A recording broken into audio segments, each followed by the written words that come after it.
The Parker Solar Right Probe's now, incredible Parker speed, Solar Probe topping out at has roughly achieved what we 430,000 designed the miles per mission for. hour, Right now, Parker 692,000 Solar kilometers per Probe hour, is is flying primarily closer the to result a of two star than things: anything a has ever massive been fall before. toward the sun And and seven this is the strategic orbit nudges that from we really Venus. designed the Here mission is the for. physics breakdown of why In it moves so 2018, fast. we launched the mission. 1. It The seems so ultimate far gravity away. well. December Think of the sun 2024, as a all those massive things that bowling have to ball happen, sitting in the all of center those of a other orbits, trampoline.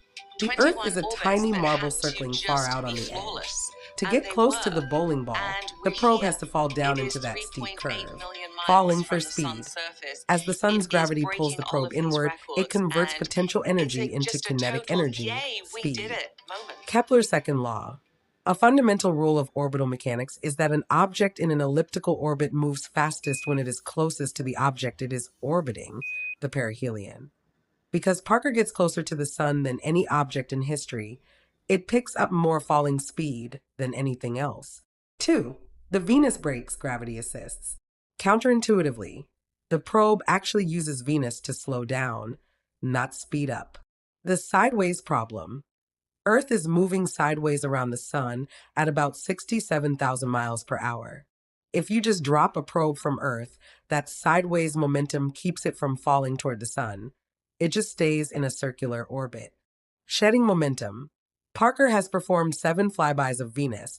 The last one occurred in November 2024. During these flybys, it passes in front of Venus.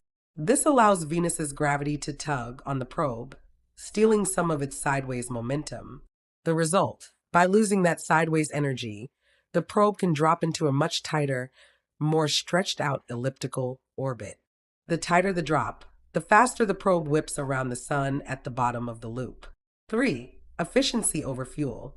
If NASA tried to reach these speeds using just rocket fuel, the probe would have to be the size of a skyscraper just to carry the propellant. By using gravity assist, the probe uses the free energy of planets to change its path. Why speed matters for the mission? The probe has to move this fast to survive. If it moves slowly, it would spend too much time in the danger zone, where the sun's heat would eventually melt even its high-tech carbon shield. By zipping past at 430,000 miles per hour, it can touch the sun's atmosphere and get back out to the cooler parts of space before it overstays its welcome.